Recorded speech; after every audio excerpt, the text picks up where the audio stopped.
Hi mga Inday. So now we are going to clean our garden mga Jay. Kay pinasok na naman siya ng mga uod. Ayan oh. Kinain na naman ng uod. Ay naku, Diyos ko na mga uod ito. Bagong tubo pa nga lang yung mga albos niya. Na ayan oh. Kinain na naman ng uod. Kaya tara, ating linis-linisin ito at marami ng damo-damo na maliliit kasi bungkal-bungkalin din natin para mas tumubo siya. 'Di ba? So, tara. Let's go. Stay put lang kayo diyan.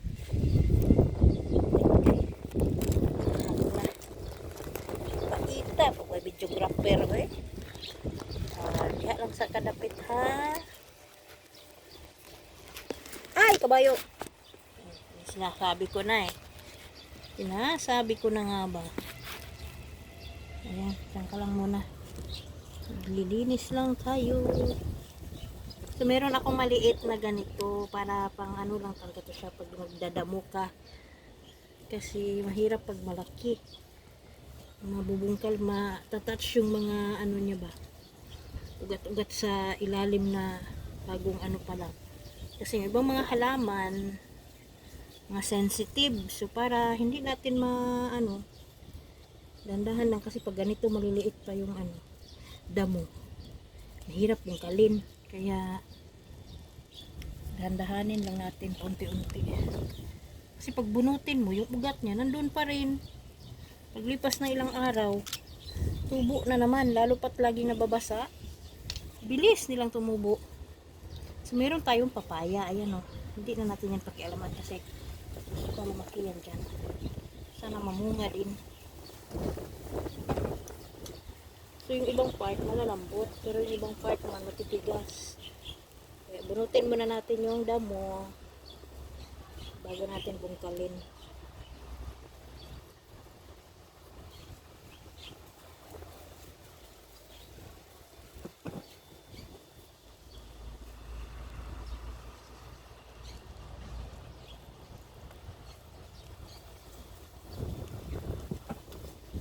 Dami kasi ditong mga snail, kaya yung mga snail na yan kinakain nila yung ating mga pananim.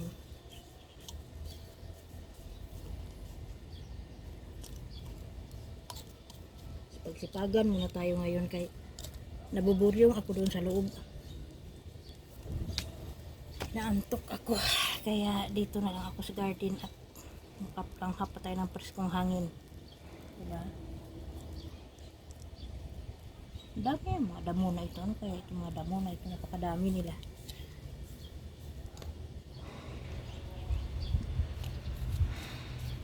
Mas madali pala siya ganito rin. Yan. Kasi para gumanda yung tubo ng ating mga alugbati pagka ginanito natin.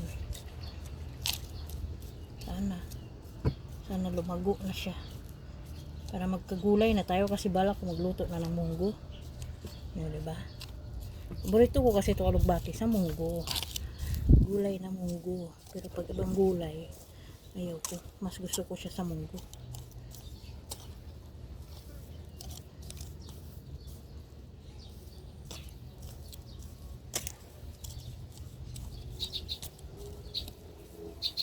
Naku, ito pala ang nakatinik sa akin guys, tingnan nyo, ayan o.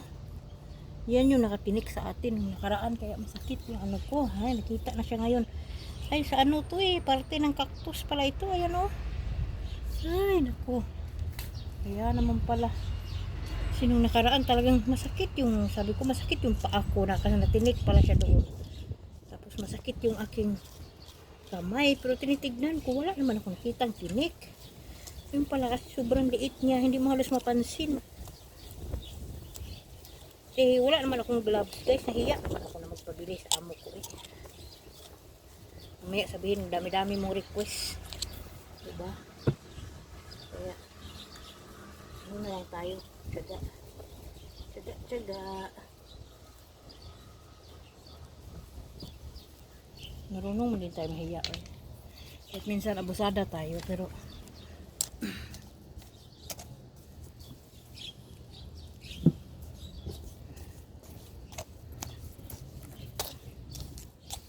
kalbong-kalbong lang natin siya para malambot. Hindi tumigas yung lupa. Diba? So, diba? Ganda niya tignan eh. So, usod tayo konti at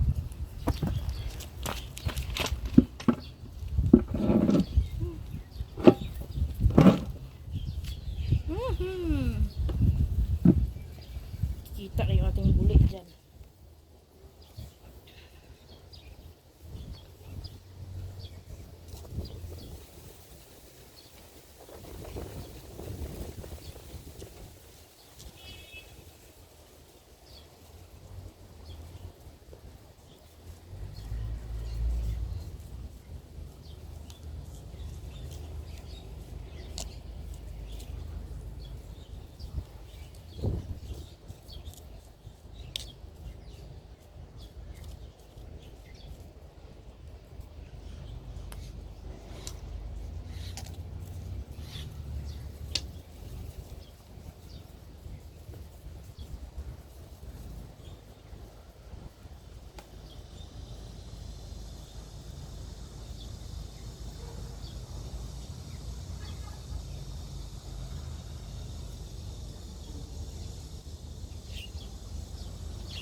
Oh, 'di ba? Ang ganda na siya tignan, oh.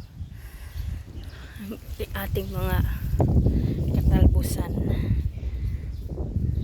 Maraming tumutubo na papaya. Yan, papaya yan. Isa, dalawa, tatlo yan. Nakita ko kanina. Paano nagiging dalawa na lang? O, diba?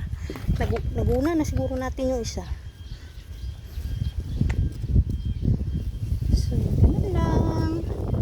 Linis-linis kunti sa ating garden. Pagka ito'y lumago na, o di, libre na naman yung mga gulay natin. Diba? Nakatipid na naman yung boss natin. Mura lang naman gulay dito sa Taiwan, guys. Hindi naman ganun kamahal. Kasi, ano naman sila eh. Yung mga presyo ng pagdating sa pagkain ay pangmasa talaga, kumbaga. Di katulad sa atin sa Pilipinas na kung ano yung unang pangangailangan, yun ang mamahalan nila kasi mga mukhang pera nga, walang awa sa mga mahihirap, diba? Ay nako, kung sana ang gobyerno ng Pilipinas eh merong mga malasakit sa mga nasa ibaba, problema ay wala. Siguro kung ang sistema ng gobyerno sa atin eh katulad lang dito sa Taiwan, siguro wala ding masyadong mga OFW na nasa ibang bansa na ganito ang mga trabaho sa ano. Ganito ang trabaho sa ibang bansa na nasa bahay, nagkakatulong, ganyan. Walang masyadong nag-a-abroad. Meron man siguro mga nag-a-abroad, ninegosyo, mga ganun. Bihira yung mga ano. Kasi marami naman mga Pilipino na may mga skills eh. Na nasa ibang bansa kasi yun nga, sahod sa Pinas napakaliit, tapos yung trabaho patay-patayan. Ikaw ba naman sa security lang trabaho ng security sa Pilipinas dati, sus magjo-duty ka 24 hours, pahinga ka 24 hours, duty ka na naman ng 24 hours, so di ba? So anong nangyayari doon? Di pinapatay mo yung sarili mo, wala ka namang magawa kasi pag iwanan mo yung duty mo, abandoning naman yung kaso mo. Tapos sa ibang mga trabaho naman, loader or di kaya yung sa factory, napakaliit ng sweldo. O di ba? Tapos marami ka pang asawa. Nga, anak mo 10. Isa ka lang na nagtatrabaho. Ano nang bulsa mo niyan? Masaklap pa dyan yung iba. Inabandona ng mga ama. Iniwanan na lang ng basta-basta. Hindi naiisip na may mga anak silang responsibilidad nila, o di ba? Piling binata, gusto lang magpakasarap. Nagiging bitter na tayo sa buhay ngayon, no? So, hirap. Mahirap na nga yung buhay sa Pilipinas. May mga tao pang ganyan. Marami pang mga utak talangka. Lalo.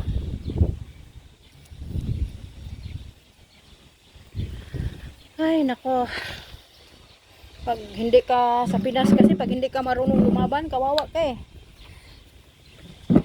Kaya dapat hindi ka lang marunong sumakay sa agos ng buhay, marunong ka din talagang lumaban at marunong alam mong ipaglaban yung karapatan mo, kasi maraming taong mapagsamantala.